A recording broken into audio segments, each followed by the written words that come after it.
ওয়া হুয়া আলা কুল্লি শাইইন কাদির الذي خلق الموت والحياة ليبلوكم أيكم أحسن عملا وهو العزيز الغفور আল্লাহ রাব্বুল আলামিন বলেন, হে আমার বান্দা বান্দীরা শোন, আমি আল্লাহ তাদের মৃত্যু বানিয়েছি, তাদের জন্য হায়াত বানিয়েছি। আগে মৃত্যু তারপর হায়াত, যাই হোক ওটা আলাদা কথা, ওদিকে আমি যাচ্ছি না। আল্লাহ পাক আগে বলেন লিয়াবলুকুম আইয়ুকুম আহসানু আমালা। ও আমার বান্দা, আমি তোমাকে দুনিয়ায় এজন্য পাঠালাম একটা জিনিস শুধুমাত্র দেখার জন্য, সেটা হচ্ছে তোমাদের মধ্যে কি ভালো আমল করে আসতে পারে। ভালো আমল কে করতে পারে? বেশি আমল বলেন নাই, লিয়াবলুকুম আইয়ুকুম আকসারু আমালা, তোমাদের মধ্যে কে বেশি আমল করতে পারে কথা বলেন নাই। আল্লাহ বললেন তোমাদের মধ্যে কে ভালো আমল করে আসতে পারে এটা দেখার জন্য দুনিয়ায় পাঠিয়েছি। আলিফ লাম মিম আহসিবান নাস আন ইউদরাকু ওয়া ইয়াকুলু আমান্না ওয়া হুম লা ইফতানুন। কোরআন শরীফ 19 নম্বর পারা শেষ সূরা সূরাতুল আনকাবুতের প্রথম লাইন। আলিফ লাম মিম আহসিবান নাস, পৃথিবীর মানুষরা কি মনে করে নিয়েছে আইয়ুতরাকু আইয়াকুলু, তারা একথা বলে দেওয়ার পর আমি ইমানদার, আমি ঈমান এনেছি, এই ঈমান এনেছি বলে দেওয়ার পর তাদেরকে ছেড়ে দেওয়া হয়েছে। আইয়ুতরাকু আইয়াকুলু আমান্না ওয়া হুম লা ইফতানুন, তাদের পরীক্ষা নেওয়া হবে না। আল্লাহ পাক বলেন তাদের পরীক্ষা নেব, বছরে পরীক্ষা হবে, মাসে পরীক্ষা হবে, প্রত্যেক দিন পরীক্ষা হবে। পরীক্ষা হচ্ছে কি হয় না বলেন? পরীক্ষা হচ্ছে না? পরীক্ষা আল্লাহ নিচ্ছেন তো? এই যে প্রচন্ড গরম, এ আল্লাহর পরীক্ষা। প্রচন্ড শীত, আল্লাহর পরীক্ষা। প্রচন্ড বৃষ্টি, আল্লাহর পরীক্ষা। আবার বৃষ্টি একেবারে বন্ধ, এটাও কি কথা বলে? হ্যাঁ, এটাও সব আল্লাহর পরীক্ষা। বাবা বান্দা, আমি তোমার পরীক্ষা নিব। কোরআন খুলে দেখবেন, বাড়িতে কোরআন থাকলে বাংলা কোরআন। ওয়াহুম লা ইফতানুন ওয়া লাকাদ ফাতান্নাল্লাযীনা মিন ক্বাবলিহিম। আমার বান্দা, তোমাদের পূর্বে যত মানুষ এই পৃথিবীতে এসেছিল আমি আল্লাহ সকলের পরীক্ষা নিয়েছি। সকলকেই পরীক্ষা দিতে হয়েছে, নবীদেরকেও পরীক্ষা দিতে হয়েছে। ইব্রাহিম নবীকে পরীক্ষা দিতে হলো, নমরুদ আগুনে ফেলে দিল, নমরুদ আগুনের মধ্যে নিক্ষেপ করলো, পরনের পোশাকটা খোলা হচ্ছে। ইব্রাহিম আলাইহিস সালাতু ওয়াস সালামের শরীর থেকে পোশাক যখন খোলা হচ্ছে, পোশাক খোলার জন্য অন্য কোন মানুষকে দায়িত্ব দেওয়া হয়নি, বরং পোশাক, পরনের পোশাকটা তার আব্বা নিজ হাত দ্বারা খুলেছিল। জাকারিয়া নবীর পরীক্ষা নেওয়া হয়েছে, ইউসুফ নবীর পরীক্ষা নেওয়া হয়েছে, 12 বছর জেলখানায় আবদ্ধ জীবনযাপন করতে হয়েছে। ইয়াকুব নবীর পরীক্ষা নেওয়া হয়েছে, তার কাছ থেকে তার সন্তানকে দূরে করে দেওয়া হলো, কাঁদতে কাঁদতে অন্ধ হয়ে গেছেন। নূহ আলাইহিস সালাতু ওয়াস সালামের পরীক্ষা নেওয়া হয়েছে। প্রত্যেক নবী, একজন নবীর আপনি নাম বলতে পারবেন না যে নবীকে পৃথিবীর বুকে এসে পরীক্ষা দিতে হয়নি। সব থেকে বড় নবী, সব থেকে বেশি সম্মানের অধিকারী, নবীদের নবী, ফেরেশতাদের নবী, নবীদের ইমাম, আমার আপনার নবী বিশ্ব নবী মুহাম্মদুর রাসূলুল্লাহ সাল্লাল্লাহু আলাইহি ওয়াসাল্লাম, যাকে না সৃষ্টি করলে আল্লাহ পাক কুল কায়নাতের কোনো কিছুই সৃষ্টি করতেন না, সেই নবীকেও কিন্তু সমস্ত নবীদের থেকে বেশি কষ্ট স্বীকার করতে হয়েছে। সমস্ত নবীদের কষ্ট একদিকে, আর আমার আপনার নবীর কষ্ট আরেক দিকে যদি রাখা হয়, আমার আপনার নবীর কষ্টটা সমস্ত নবীর তুলনায় অনেক বেশি। এই দুনিয়া আরামের জায়গা নয়, দুনিয়া শান্তির জায়গা নয়।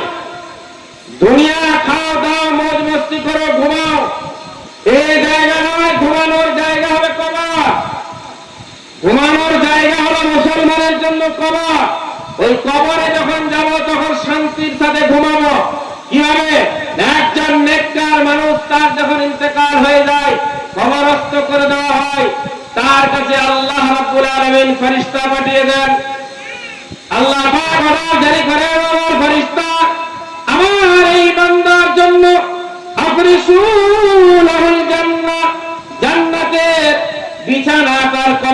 মধ্যে বিছিয়ে দাও, ওয়াফতাহু লাহু বাবান মিনাল জান্নাহ, আমার এই বান্দার জন্য জান্নাতের একটা খিড়কি খুলে দাও, জান্নাতের খিড়কি থেকে সুগন্ধি হাওয়া তার কবরের মধ্যে আসতে থাকবে।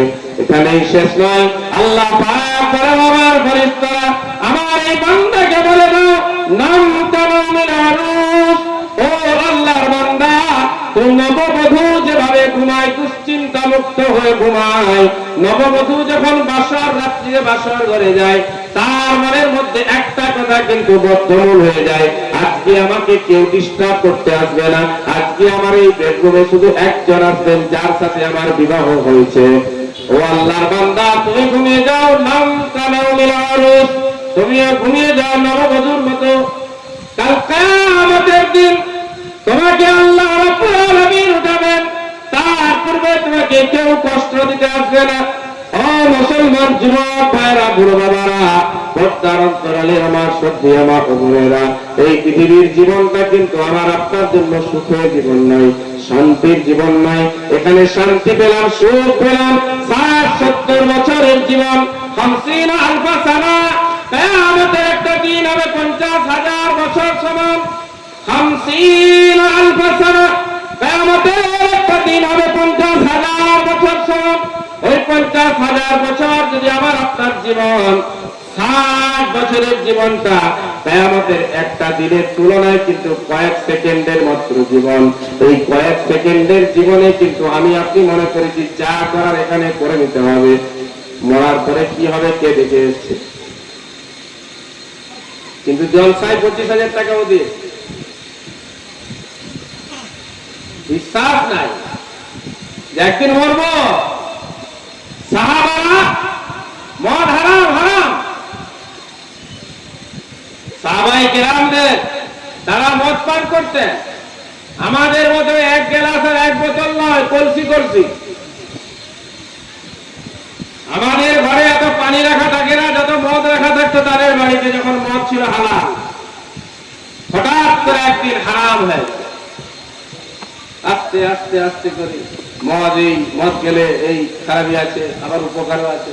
আল্লাহ পাক বুঝিয়ে বুঝিয়ে অবশেষে হযরত ওমর রাদিয়াল্লাহু তাআলা বললেন, আল্লাহ মদটা যদি হারাম হতো ভালো হতো। আল্লাহ পাক কোরআন নাযিল করলেন, আজ থেকে তোমাদের উপর মদ হারাম করে দেব, ফাস্তারিবু, মদ ছেড়ে দাও, পরহেজ করো। সাহাবায়ে কেরাম সঙ্গে সঙ্গে ছেড়ে দিয়েছেন। হাদিসের মধ্যে পাওয়া যায় যে সাহাবা কিছুক্ষণ আগে পান করেছিলেন, গলার মধ্যে আঙ্গুল ভরে বমি করে বের করে এক কলসি হয়ে গেছে। তো সাহাবা বলছে এটাও নিয়ে যাও, বাইরে ফেলে দিয়ে এসো। মদ আল্লাহর নবীর জমানে আল্লাহ হারাম করে দিয়েছে, আজ থেকে মদ হাত লাগানো যাবে। 1400 বছর পেরিয়ে গেল, ঘরে ঘরে আলেম, গ্রামে গ্রামে আলেম, মসজিদে আলেম, হাফেজ মাওলানায় চলছিল না, মুফতি পর্যন্ত ইমাম বানিয়ে দিল। তারপরেও সমাজ কি বলছে, আমরা মদ খাইনি, গাঁজা আছে না নাই, বাড়ছে না কমছে, বাড়ছে না কমছে। এই মুসলমানকে আল্লাহ টাকা কম দিয়েছে। আমার মনে হয় মুসলমানের কাছে আল্লাহ যদি অগাধ টাকা পয়সা দিতেন সবগুলো মদ খরচ। দেখেন নাই আপনি গবেষণা করুন এলাকাকে নিয়ে, দেখবেন যেখানে মানুষের কাছে সম্পদের প্রাচুর্য সেখানে গুনার কাজ বেশি, মদখোর বেশি, জেনাখোর বেশি, লটারি জুয়া বেশি, টাকা দিয়েছে। মুসলমান ভাইয়েরা, টাকা দেনেওয়ালা আল্লাহ, লেনেওয়ালা ওই যে মাতব্বরি করছিল, কি বলেন নাম বলেন, দুবাই, কি মাতব্বর, কোটি কোটি টাকার গাড়ি বাড়ি, কি বালাখানা অট্টালিকা, টাকা পয়সা শেষ। সামান্য ভাত নিয়ে একটা উটকে জবাই করে গোটা উটকে রান্না করে একটু খেয়ে বাকি ফেলে দিচ্ছে। কি সব দিয়েছিল, কি দেয়, সব দিয়েছে। হ্যাঁ, বেশি মাতব্বরির ফলে কি হলো, সব দিয়ে দিয়েছে। 50 কোটি টাকার গাড়ি, পুরো গাড়িটার ভিতরে মাটি ভর্তি আছে। দেনেওয়ালা আল্লাহ, লেনেওয়ালা ইন্না বাতশা রাব্বিকা লাশাদীদ। আমার বান্দা, আমার আযাব কিন্তু কঠিন। আমি যখন ছাড় দিই ছাড় দিই কিছুদিনের জন্য, ছেড়ে দিই না, ছাড় দিয়ে আমি সামান্য সময় তোমাকে দিই, তারপরে আমার একটা রোগ তোমাকে আমি দিব, যে রোগ থেকে তুমি আর ঘুরে দাঁড়াতে পারবে না। ক্যান্সারের হাসপাতালে যান, দেখবেন দেখে মনে হবে পৃথিবীর সব মানুষের ক্যান্সার হয়ে গেছে। চোখের হাসপাতালে যান, দেখবেন মনে হবে পৃথিবীর সব মানুষ অন্ধ হয়ে গেছে, সব মানুষের চোখের পাওয়ার কমে গেছে, চশমাবিহীন কেউ জীবনযাপন করতে পারছে না। মুসলমান ভাইয়েরা আমার, যুবক জওয়ান ভাইয়েরা, আল্লাহ রাব্বুল আলামিন সামান্য সময় দিয়ে পৃথিবীতে পাঠিয়েছেন, কিসের জন্য পাঠালেন? কথা বলেন, কিসের জন্য? এই তো বলে যাচ্ছে, কিসের? আমল করার জন্য। আমল করার জন্য আল্লাহ পাঠিয়েছেন। মান আমিলা সালিহাম মিন যাকারিন আও উনসা ওয়া হুয়া মুমিন, মান আমিলা সালিহাম মিন যাকারিন আও উনসা ওয়া হুয়া মুমিন ফালানুহইয়ান্নাহু হায়াতান তাইয়্যিবা। ও আমার বান্দা বান্দীরা শোনো, ছেলে হও আর মেয়ে হও, ছেলে মেয়ে উভয় আল্লাহর বান্দা। আল্লাহ উভয়কে বলছেন, শোনো, মিন যাকারিন আও উনসা ওয়া হুয়া মুমিন, যদি তুমি মুমিন হতে পারো, ইমানের অবস্থায় আমল করতে পারো, মান আমিলা সালিহা, ইমানের অবস্থায় আমল করতে পারো। ইমানের আল্লাহ পাক শর্ত লাগিয়ে দিয়েছেন, কারণ আমল তো অনেক মানুষ করে, একবারে মদ দেখবেন দাড়ি পর্যন্ত থেকে গেছে মদ, পানি খেলে পুতা মেরে একবার সরিয়ে পানি খেতে হয়, আছে না এরকম লোক? হ্যাঁ, চুল দাড়ি একেবারে কাটে নাই, চুল কোমর পর্যন্ত চলে গেছে, দাড়ি নামি বেরিয়ে গেছে, সব সময় হাতের মধ্যে একটা ঝুনুক নিয়ে রেখেছে, হ্যাঁ, হাতের মধ্যে একটা লাঠি নিয়ে রেখেছে। তাকে আপনি জিজ্ঞাসা করুন, ভাই তুই নিজের এই অবস্থা কেন করেছিস? সে কি বলবে? সে কি বলবে? আল্লাহ পাওয়ার জন্য, ভগবান পাওয়ার জন্য, বলে কি বলেন? আল্লাহকে পাওয়ার জন্য আমি আমার এই অবস্থা বানিয়েছি। প্রত্যেকটা মানুষকে আপনি জিজ্ঞাসা করুন, একটা পীর সাহেবের কবরকে ঘিরে বসে আছে কয়েকজন মানুষ, 50 পিস চাদর পীর সাহেবকে উড়িয়ে দিয়েছে। এই গরমে উড়িয়ে আছে, শীতকালে প্রয়োজন ছিল, গ্রীষ্মকালে কি প্রয়োজন? যখন মনে করবেন গ্রীষ্মকালে কোন প্রয়োজন নেই, আছে প্রয়োজন, এখন তো একটা ফ্যান লাগানোর প্রয়োজন ছিল। গ্রীষ্মকালে কেউ যদি মান্যত করে আমি ওই বীরসিংপুরের মাজারে গিয়ে পীর সাহেবের মাজারে যাব, সেখানে গিয়ে আমি একটা 3200 টাকা দামি হাই স্পিড ওই চেষ্টার মতো দানাওয়ালা একটা ফ্যান দিয়ে আসবো, তাহলে এই মান্যতটা কিন্তু এখন গ্রহণযোগ্য হবে। গ্রীষ্মকালে আপনি যদি বলেন একটা চাদর চাওয়াবো, পীর সাহেব বলবে আয় তুমি জুতায় করে মারবো। এখন চাদর এমনিতেই গরম হচ্ছে, আমার ঠিক চাদর, এই চাদরের কোনো কাজ আছে? কথা বলেন, কথা বলুন না, চাদরের কোনো কাজ নেই। এখন আপনাকে মান্যত করতে গেলে একটা ফ্যান দিতে হবে। যাই হোক, এসব বাজে জিনিস, কোনো উপকার নাই। মান্যত করে যদি উপকার হতো, মান্যত করে যদি উপকার হতো, হযরত ফাতিমা যাহরা রাদিয়াল্লাহু তাআলা আনহা 3 দিন রোজা রাখবেন, এই মান্যত তিনি করতেন না।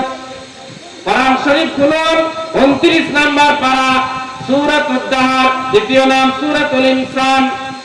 এই সূরার মধ্যে আল্লাহ হযরত ফাতিমার এই ঘটনা কিয়ামত পর্যন্ত লিখে দিয়েছেন। যেই আজকে পড়বে, ফাতিমার সন্তানের শরীর অসুস্থ হয়েছিল, তিনিও মান্যত করেছিলেন, এই মান্যত আমার সন্তানের শরীরে অসুস্থতা দূর হয়ে গেলে আল্লাহ আমি 3টা রোজা রাখবো। 3 দিন রোজা রেখেছিলেন। আর আমি আপনি মনে করি যে এটা তো সহজ, ওই মাঘ মাসের না পৌষ মাসের প্রথম বৃহস্পতিবারে আল্লাহ তোমার পীরের মাজারে গিয়ে একটা মোরগ দিয়ে আসবো, তাকে 1 বাটি দিব, গোটাটাই আমরা খেয়ে চলে আসবো। কি বলছি? তো ওকে আপনি জিজ্ঞাসা করুন, ভাই তোর নামাজ নাই, রোজা নাই, হজ নাই, যাকাত নাই, আল্লাহ নাই, আল্লাহর ঘরের সাথে কোনো পরিচয় নাই, তুই এই পীরের মাজার ধরে কেন বসে আছিস? সে বলবে আল্লাহ পাওয়ার জন্য। আবার কিছু বেরিয়েছে, ওরা বলছে ওই হাঁসের মতো পিছনটা উঁচু করে লাঠি হবে, নামাজ তো আমার পড়ার কোনো প্রয়োজন। হ্যাঁ, ওরা আবার কোরআন পড়ে দলিল দিবে, কোরআন পড়ে দলিল দেবে। আল্লাহ কোরআনে বলেছেন সূরাতুন নিসা 5 নম্বর পারা, ইয়া আইয়ুহাল্লাযীনা আমানু লা তাকরাবুস সালাহ। এই তো আল্লাহ নিজেই বললেন, ও পৃথিবীর মুমিনেরা তোমরা নামাজ পড়ো না। আগের আয়াত পড়বে না, আগে কি বলেছে? যখন মজলুম অবস্থায় থাকবে তখন নামাজের ধারে কাছে যেও না। ওটা আগেরটা বাদ দিয়ে এই সামনেরটা পড়বে। আল্লাহ নিজেই বলছেন নামাজ পড়ো না। এই জন্য আমরা নামাজ পড়ি না। নামাজ পড়ে কি হবে? নামাজ তো আমরা কাবা শরীফে পড়ে আছি, ও কাবা শরীফে নামাজ পড়ে। ওকে আপনি জিজ্ঞাসা করলে সব কেন করছো? বলবে আল্লাহকে পাওয়ার জন্য। প্রত্যেকটা মানুষ কিন্তু আল্লাহকে পাওয়ার জন্য যে যেমন কাজ করছে ওই কাজটাকে মনে করছে আল্লাহকে পাওয়ার একটা ওসিলা, আল্লাহকে পাওয়ার একটা মাধ্যম। আল্লাহকে এখন জিজ্ঞাসা করুন, ওগো আল্লাহ, আপনি হচ্ছেন আমাদের সৃষ্টিকর্তা, আপনি আমাদের খালিক, আপনি মালিক, আপনি আমাদেরকে দুনিয়ার বুকে পাঠিয়েছেন। এখন আপনি বলে দিন আমরা কোন পথে চলবো, কোন পথে চললে আপনাকে পাবো। কোরআন শরীফ 3 নম্বর পারা সূরা আল ইমরান পরিষ্কার ভাষায় ঘোষণা করা আছে। আল্লাহ রাব্বুল আলামিন পরিষ্কার ভাষায় ঘোষণা করে দিয়েছেন। যদিও আয়াতটার তরজমা তাফসীর কিছু বক্তা ভুল করে থাকে, কিছু বক্তা এই আয়াতের তাফসীর কিন্তু ভুল করে। আয়াতটা পরিচিত আয়াত, সকলেরই শোনা আয়াত। কি? কুল ইন কুনতুম তুহিব্বুনাল্লাহ। ওগো নবী, আপনি পৃথিবীর অধিবাসীদেরকে জানিয়ে দিন, পৃথিবীর মানুষকে জানিয়ে দিন, ইন কুনতুম তুহিব্বুনাল্লাহ, তারা যদি আল্লাহর ভালোবাসা পেতে চায়। কার ভালোবাসা? কথা বলেন, কার ভালোবাসা? আল্লাহর ভালোবাসা। আল্লাহকে ভালোবাসতে হবে কি হবে না?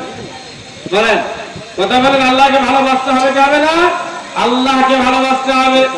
মুমিন মুসলমান আল্লাহকে সব থেকে বেশি ভালোবাসে। কোরআন শরীফ 2 নম্বর পারা আল্লাহ ঘোষণা করেন, ওয়াল্লাযীনা আমানু আশাদ্দু হুব্বান লিল্লাহ, যারা ঈমানদার তারা আল্লাহকে সব থেকে বেশি ভালোবাসে। একজন মুমিন মুসলমান আল্লাহকে ভালোবাসে। আল্লাহ পাক বলেন, ও পৃথিবীর মানুষেরা শোনো, তোমরা যদি আল্লাহর ভালোবাসা পেতে চাও, আল্লাহর ভালোবাসা পেতে চাও, তাহলে একটা কাজ তোমরা করো। সেই কাজটা কি? কাজটা হচ্ছে ফাত্তাবিউনি ইউহিব্বুকুমুল্লাহ। ও পৃথিবীর মানুষেরা, তোমরা আমার রাসূলের আনুগত্য করো, আমার রাসূলের অনুসরণ করো। এখানে তরজমা ভুল করে দেয়। আল্লাহ বলে যদি আল্লাহর ভালোবাসা পেতে চাও নবীকে ভালোবাসো। নবীকে ভালোবাসার কথা এই আয়াতে নেই। নবীকে ভালোবাসতে আল্লাহ এই আয়াতে বলেন নাই, এখানে নবীকে অনুসরণ করতে বললেন। আমার নবী যেভাবে জীবনযাপন করেছেন তুমি সেইভাবে জীবনযাপন করো। আমার নবী যেভাবে বলেছেন তুমি বলো, আমার নবী যেভাবে খেয়েছেন তুমি খাও। আমার আপনার নবী সাল্লাল্লাহু আলাইহি ওয়াসাল্লাম শেষ নবী, শ্রেষ্ঠ নবী। কোরআন হচ্ছে শেষ কিতাব, শ্রেষ্ঠ কিতাব। না কোরআনের পর কোন কিতাব আর পৃথিবীতে আসবে, আর না আমার আপনার নবীর পর কোন নবী পৃথিবীতে আসবেন। অতএব কারণে আল্লাহ রাব্বুল আলামিন কিয়ামত পর্যন্ত মানুষের যাবতীয় প্রয়োজনের কথা আল্লাহ কোরআনের মধ্যে লিপিবদ্ধ করেছেন। এবং বিশ্ব নবী মুহাম্মদুর রাসূলুল্লাহ সাল্লাল্লাহু আলাইহি ওয়াসাল্লামকে আল্লাহ রাব্বুল আলামিন আমার আপনার জন্য আইডিয়াল মডেল করে পাঠিয়েছেন। লাকাদ কানা লাকুম ফি রাসূলিল্লাহি উসওয়াতুন হাসানাহ।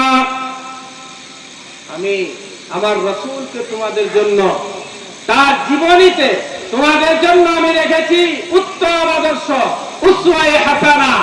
একজন মুচি তার জন্য আমার নবীর জীবনের মধ্যে আদর্শ আছে। একজন চাষী তার জন্য আদর্শ আছে।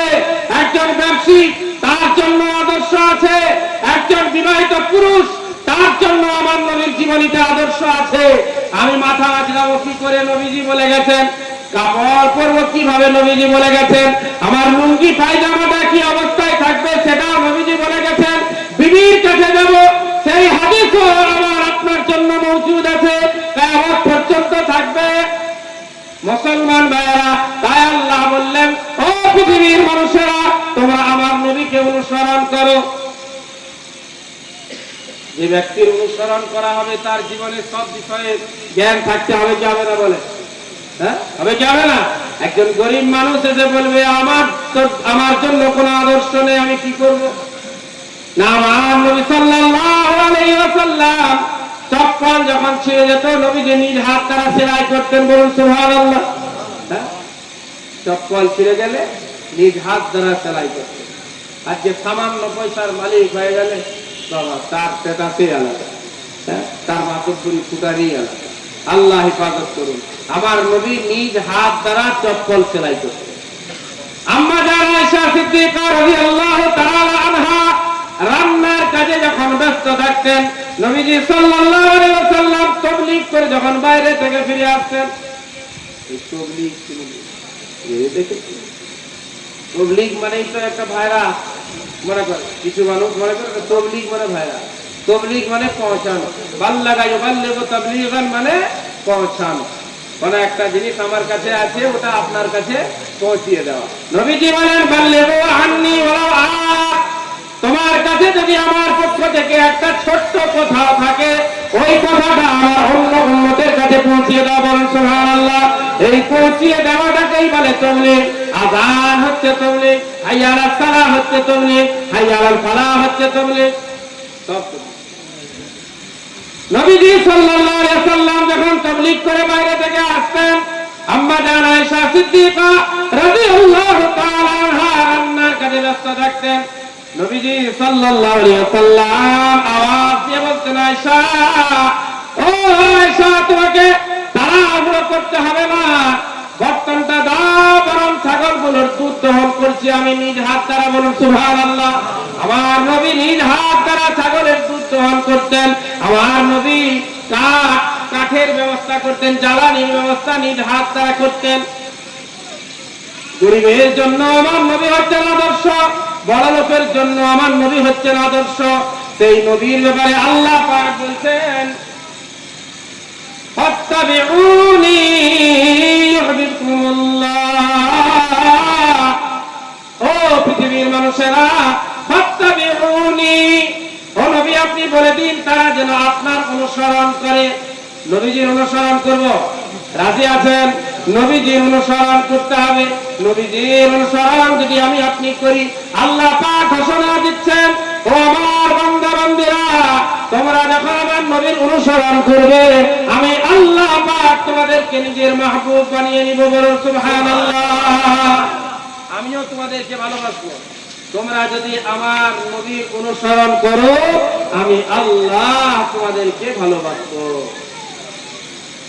জলসার শেষে, মিলাদের শেষে গামছা মাথায় বেঁধে ইয়া নবী সালাম আলাইকা পড়তে দাঁড়িয়ে গেলেন, ফজর নাই, ঈশা নাই, যোহর নাই, আসর মাগরিব নাই, কোনো লড়াই ঝগড়া নাই, কোনো লড়াই ঝগড়া নাই। আমি আপনার পরিচিত এলাকার সামনের একটা ছেলে, আপনার গ্রামে আমার ছোটবেলার অনেক সময় কেটেছে, লড়াই ঝগড়া নাই। আমি মুসলমানকে প্রত্যেক জলসায় আমি বলে বেড়াচ্ছি, যে কিয়াম করছে তাকে করতে দাও, যে তাবলীগ করছে তাকে করতে দাও। কিয়াম করার লোক আমার মসজিদে আসুক, তাবলীগ ওরা আমার মসজিদে আসুক, আমাদের মধ্যে কোনো লড়াই ঝগড়া নেই। এই 2024 সাল চলছে, যে 2024 সালের এই ভোটটাকে কেন্দ্র করে তারা বারংবার ঘোষণা করছে, এই ভোটে যদি আমরা আবার পুনরায় সরকার করতে পারি, তাহলে মুসলমানদেরকে দেখাবো। হ্যাঁ, আবার এই পশ্চিম বাংলায় একটা বাঁদর আছে নাই, হ্যাঁ, ওই অধিকারী, ও হচ্ছে পশ্চিম বাংলার বাঁদর। ও বাঁদর আবার বলছে, যোগী যেটা করছে আমি সেটা করে দেখাবো। তুই তোর বাপ 14 গোষ্ঠীও করতে পারবে না, পারবে? কথা বল, পারবে? মুসলমান তো চুপচাপ, চুপচাপ থাকার জন্য আজকে যত প্রবলেম, চুপ হয়ে গেছে। ওই যে পীর সাহেব সাপকে বলেছে, সাপ পীরের কাছে মুরিদ হয়ে গেছে, সাপ পীর সাহেবের কাছে মুরিদ হয়েছে। পীর সাহেব নসিহত করেছেন, বাবা তুই আজ থেকে ঝামেলা করে যাবে, কাউকে কষ্ট দেওয়া যাবে, কাউকে কামড় দেওয়া যাবে না। সাহেব বলেছে, ঠিক আছে হুজুর, আপনার নসিহত তো আমাকে শুনতেই হবে, আপনার কাছে যেহেতু আমি মুরিদ হয়েছি। মুরিদ হয়ে চলে গেছে বাড়ি, তার পেছনে বাড়ি করতে চলে গেছে।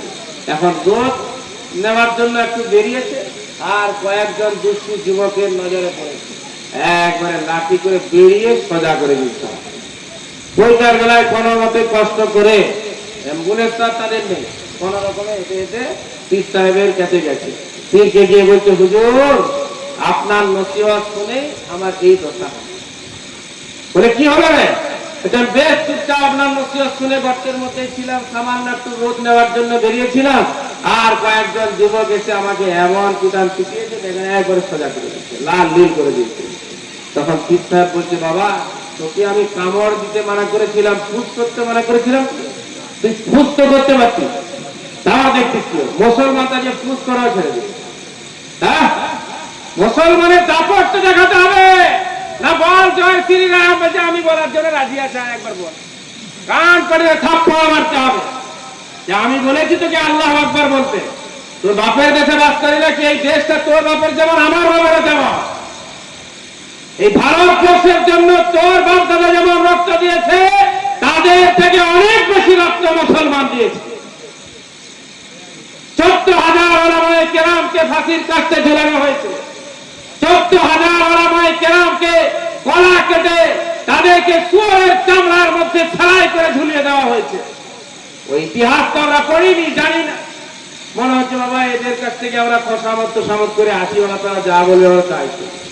মুসলমানের ছেলেকে দাড়ি রাখতে বলা হচ্ছে, তখন উত্তরে বলছে দাড়ি রেখে ব্যবসা করলে আমার ব্যবসা চলবে না। নাউযুবিল্লাহ, নাউযুবিল্লাহ, আস্তাগফিরুল্লাহ। ঈমান থাকবে না।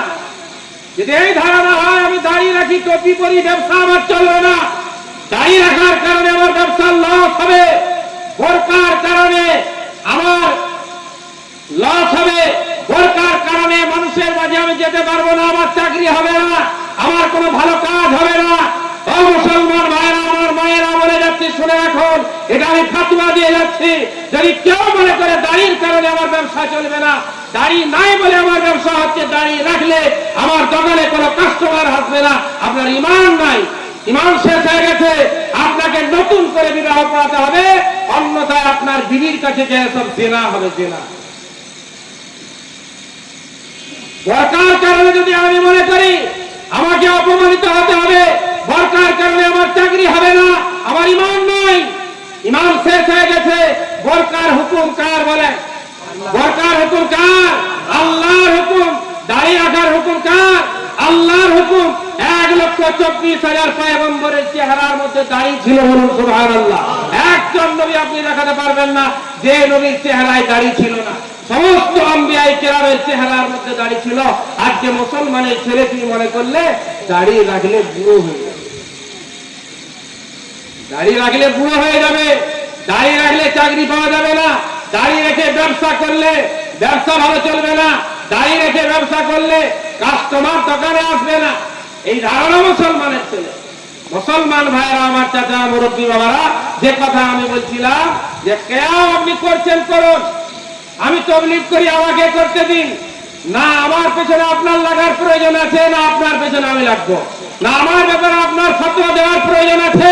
কিছু বর্তমান সময়ে বক্তা বেরিয়েছে যারা শুধুমাত্র বেশি ভিউ পাওয়ার জন্য কখনো বলে দিচ্ছে কিয়াম হারাম, কখনো কেউ বলে দিচ্ছে তাবলীগ হারাম, কখনো বলে যে এই হারাম সেই হারাম, এই হারাম আর হালালের ফতোয়া দিয়ে বেড়াচ্ছে মসজিদে আর এই জলসার মাইকে। এতে কি হচ্ছে? ইসলামকে ছোট করা হচ্ছে, মুসলমানের দুর্বলতাকে পৃথিবীর মানুষের সামনে পেশ করা হচ্ছে, এছাড়া আর কোনো লাভ হচ্ছে। তাহলে আমি বলে যাচ্ছি, তাবলীগ আপনি করছেন আলহামদুলিল্লাহ করুন, আমি কিয়াম করছি আমাকে কিয়াম করতে দিন, অসুবিধার কিছু নেই। আমাকে নিয়ে আপনার মাতব্বরি করার প্রয়োজন নাই, আপনাকে নিয়ে আমি কিছু বলতে যাব, আপনার ওটা ভালো লাগবে বলে মুসলমান সমাজকে কেন বিভক্ত করব? মুসলমান সমাজের মধ্যে কেন ডিভাইড সৃষ্টি করব? মুসলমান সমাজ আজকে মারামারি করে একদল মসজিদ বানিয়ে নিয়েছে আলাদা, বলছে এটা আমাদের মসজিদ, ওরা বলছে এটা ওটা তাদের মসজিদ। আছে কি নাই বলেন? আছে কি নাই? মুসলমান একজন আরেকজনের মসজিদে যাওয়া বন্ধ করে দিয়েছে। তো মুসলমান ভাইরা, আমি যে কথা বলছিলাম, এই ভারতবর্ষের স্বাধীনতার জন্য তুমি রক্ত দিয়েছো মন মন, মুসলমান রক্ত দিয়েছে টন টন। তাই মুফতি মাহমুদ মাদানী সাহেব, জমিয়তে উলামায়ে হিন্দের যিনি সর্বভারতীয় সভাপতি, উনি বলেন আমরা ভারতবর্ষের বাসিন্দা বাই চান্স নয়, বরং আমরা হচ্ছি ভারতবর্ষের বাসিন্দা বাই চয়েস। আমরা ভারতবর্ষকে বসবাস করার জন্য বেছে নিয়েছি, তোমাদের অবদান নয়। অতএব আমরা এখানে সেকেন্ড ক্লাস নাগরিক নয়, তোমরাও যদি ফার্স্ট ক্লাস, আমরাও হচ্ছি ফার্স্ট ক্লাস। তুমি তোমার ধর্ম করো, আমি আমার ধর্ম করব। লাকুম দীনুকুম ওয়ালিয়া দীন। কোরআন শিখিয়েছে তোমার জন্য তোমার ধর্ম, আমার জন্য আমার ধর্ম। কোরআন খুলুন 7 নম্বর পারা, আল্লাহ নিজে ঘোষণা করেন, ওয়ালা তাসুবুল্লাযীনা ইয়াদউনা মিন দুনিল্লাহ ফায়াসুবুল্লাহ আদওয়ান বিগাইরি ইলম। ও পৃথিবীর মুসলমানেরা শোনো, তোমরা গায়ের কম কাফের হিন্দু ভাইদের মূর্তিদেরকে দেবদেবীদেরকে গালি দিও না, অন্যথায় তোমার গালি দেওয়ার কারণে তারাও আল্লাহকে গালি দিবে, আর আল্লাহকে গালি দেওয়ার কারণটা কিন্তু তোমার হবে, তুমি হবে, গুনাহটা তোমারই হবে। কোরআন শরীফ শেষ পৃষ্ঠা 20 নম্বর পৃষ্ঠা একবারে মাঝখানে আয়াত সূরাতুল আনআম।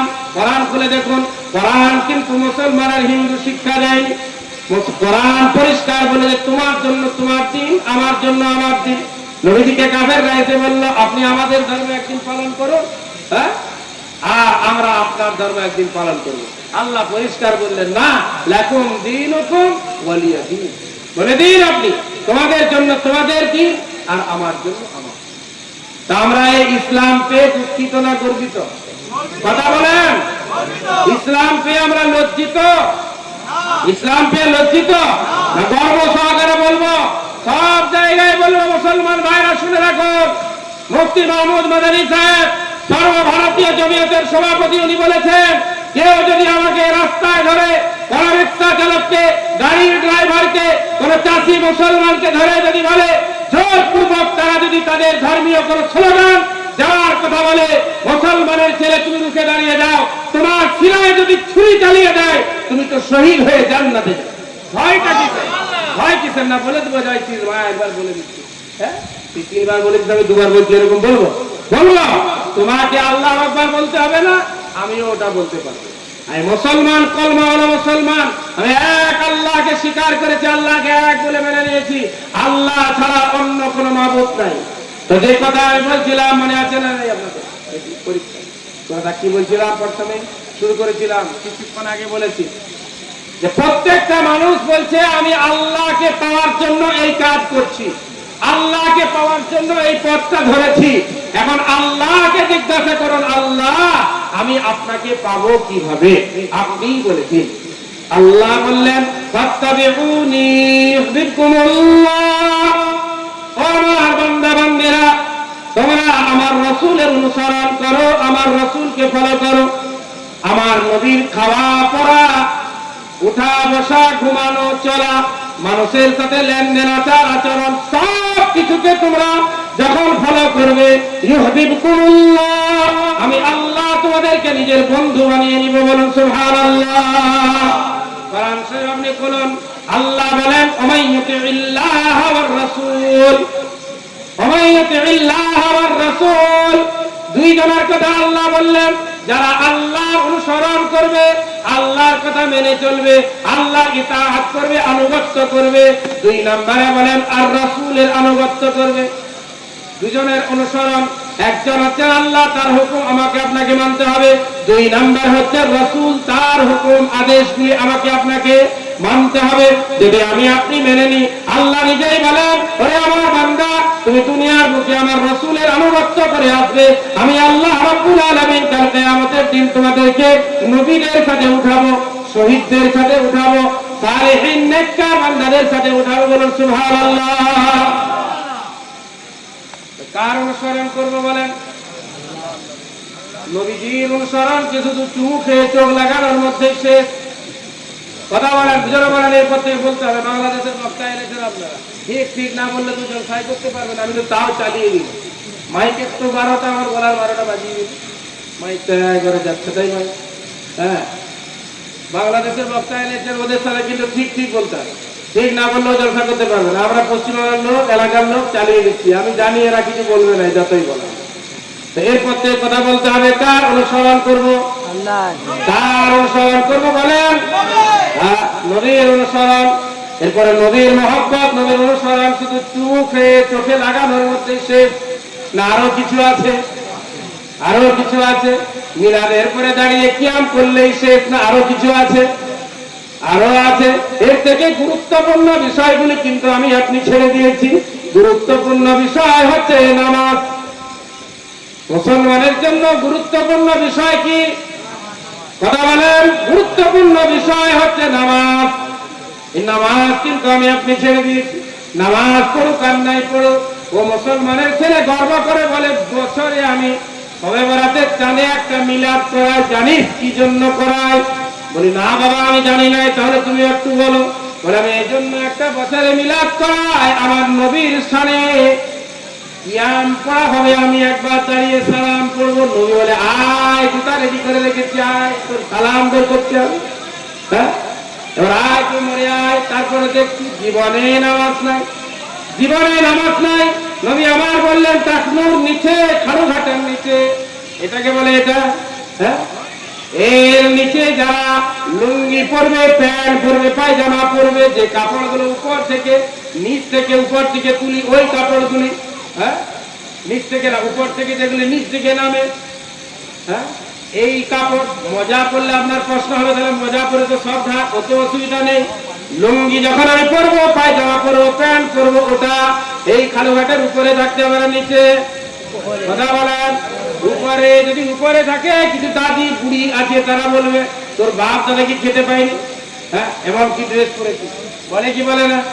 হ্যাঁ, আজকের বিজ্ঞান প্রমাণ করে দিয়েছে যে ব্যক্তি প্যান্ট লুঙ্গি কোন কাপড় দ্বারা এই জায়গাটাকে লুকিয়ে রাখবে, তার যৌবন শক্তি আস্তে আস্তে করে কমে যাবে। কত বড় ক্ষতি! বড় ক্ষতি না ছোট ক্ষতি? হ্যাঁ, যৌবন শক্তি এক জায়গায় হারিয়ে দিয়েছে।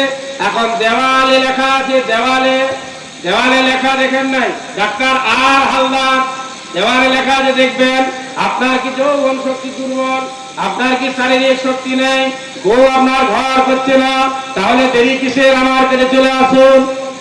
ওটার ওষুধের কোনো কাজ আছে? ওষুধের কোনো কাজ নেই, ওটা তো অন্য জায়গায় হারিয়েছি। নবী আমার 1400 বছর আগে বলে গেলেন, আর 1400 বছর পরে বিজ্ঞান প্রমাণ করছে যে ব্যক্তি চেহারার মধ্যে দাঁড়িয়ে রাখবে তার দৃষ্টি শক্তি বেশি হবে। বলুন সুবহানাল্লাহ। যে ব্যক্তি খালুঘাটের উপরে লুঙ্গি প্যান্ট কাপড় পরবে তাদের যৌবন শক্তি কম হবে না। ওই কাপড় বারবার বারবার এই নার্ভগুলোতে ঘষা হয়ে হয়ে হয়ে হয়ে শরীর দুর্বল হয়, শরীরের মধ্যে অনেক রোগ দেখা দেয়। মুসলমান ভাইরা আমার, নবীর অনুসরণ করতে হবে। কাপড় পরতে গিয়ে অনুসরণ করতে হবে। অনুসরণ শুধু সারা বছরে একবার মিলাদ করিয়ে কিয়াম পড়াটা অনুসরণ নয়। অনুসরণ হচ্ছে 5 ওয়াক্তের নামাজে মুসলমান হাজির থাকবে। নামাজ আছে আলহামদুলিল্লাহ, সব নামাজ নেই কিছু, যার নামাজ নেই তার কিছুই নেই। নবীজি বলেছেন যদি আমার উপর আপনার প্রশ্ন হয়ে যায় মুফতি সাহেব কি বলছো, তাহলে এই প্রশ্নটা কিন্তু বিশ্ব নবী মদিনার নবীর উপর উঠলো। নবীজি বলেন আল ফারকু বাইনাল মুসলিমি ওয়াল কাফির তারকুস সালাহ। একজন মুসলমান আর কাফেরের মধ্যে বেষ্টনী হচ্ছে, পার্থক্যই হচ্ছে নামাজ। মুসলমান যে হবে সে নামাজ ছাড়বে না, কাফের যে হবে সে নামাজ পড়বে না। কিন্তু সব ঝগড়া শেষ। নবীজি বলেন মান তারাকা সালাতা মুতাআম্মিদান ফাকাদ কাফারা। যে ব্যক্তি জেনে বুঝে নামাজ ছেড়ে দিল সে যেন কাফের হয়ে গেল।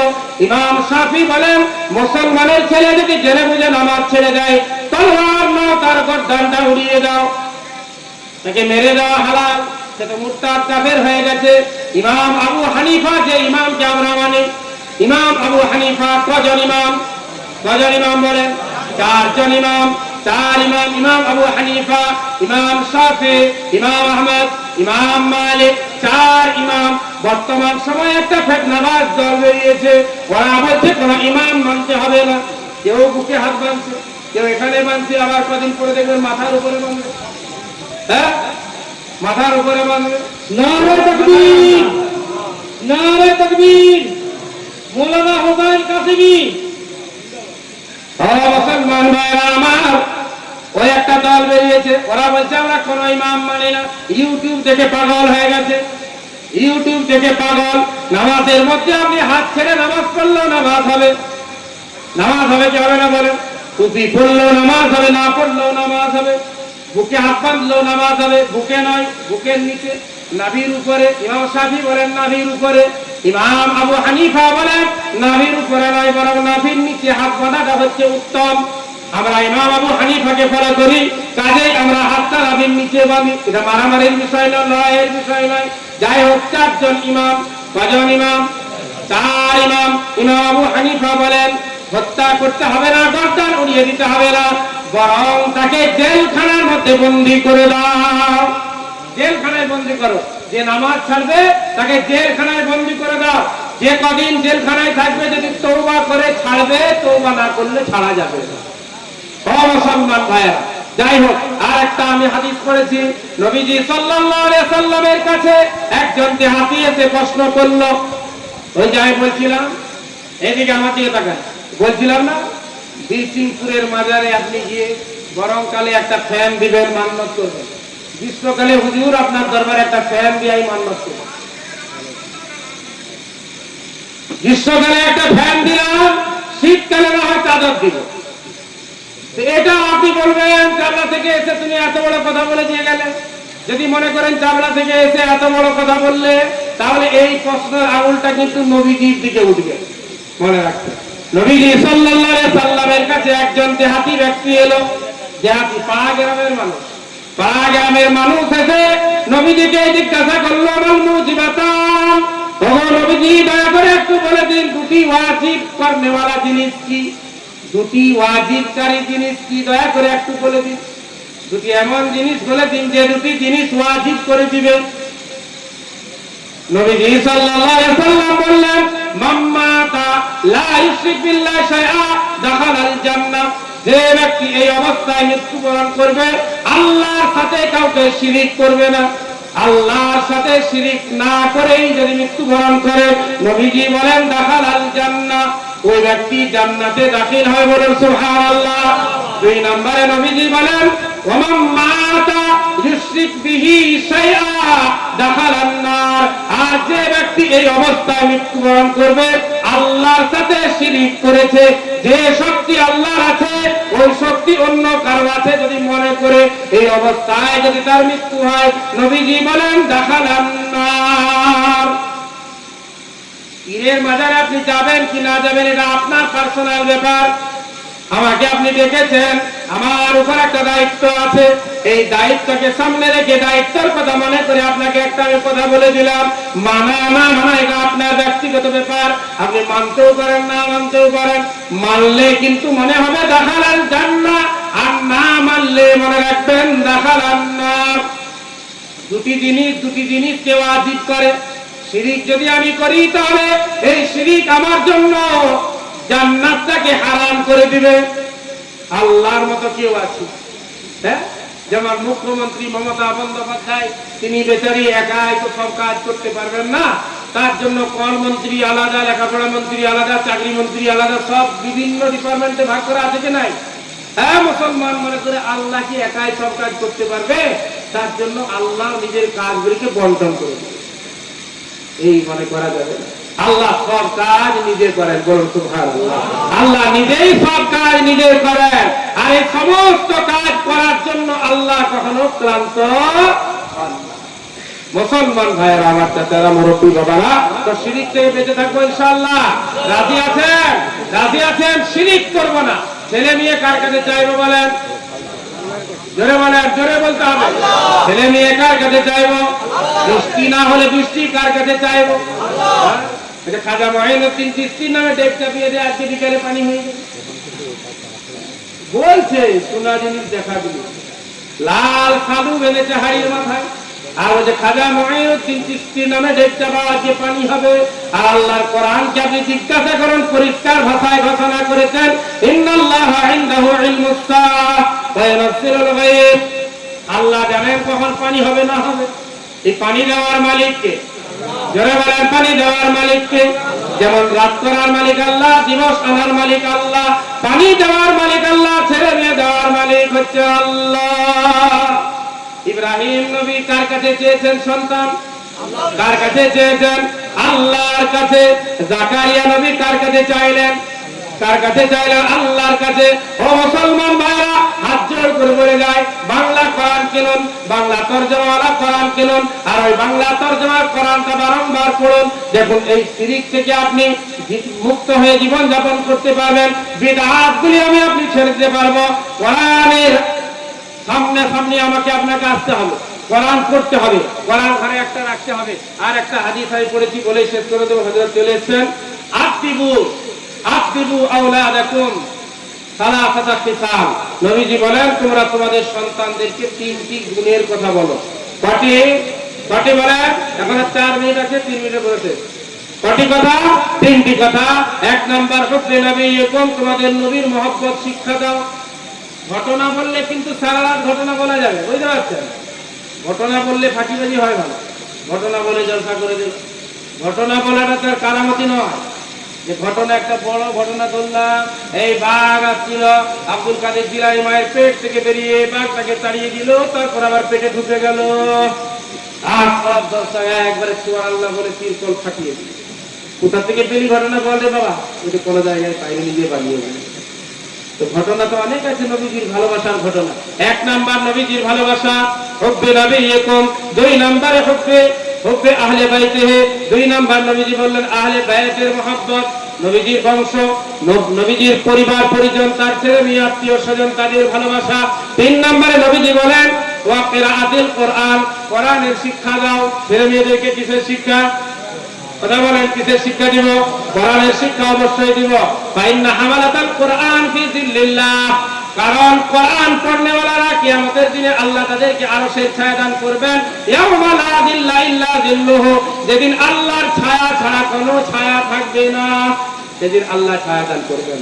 আল্লাহ পাক আমাকে আপনাকে সকলকে নিজেদের ছেলে মেয়েদেরকে কোরআনের শিক্ষা দেওয়ার তৌফিক দান করুন, বক্তব্যের প্রতি গুরুত্ব দেওয়ার তৌফিক দান করুন, মাদ্রাসায় ছেলে মেয়েদেরকে বেশি থেকে বেশি পড়ানোর আল্লাহ আমাদের সকলকেই তৌফিক দান করুন। আমি এই বলে নিজের সংক্ষিপ্ত বক্তব্য এখানেই শেষ করলাম। ওয়া আখিরু দাওয়ানা আলহামদুলিল্লাহি রাব্বিল আলামিন। আসসালামু আলাইকুম ওয়া রাহমাতুল্লাহি ওয়া বারাকাতুহু।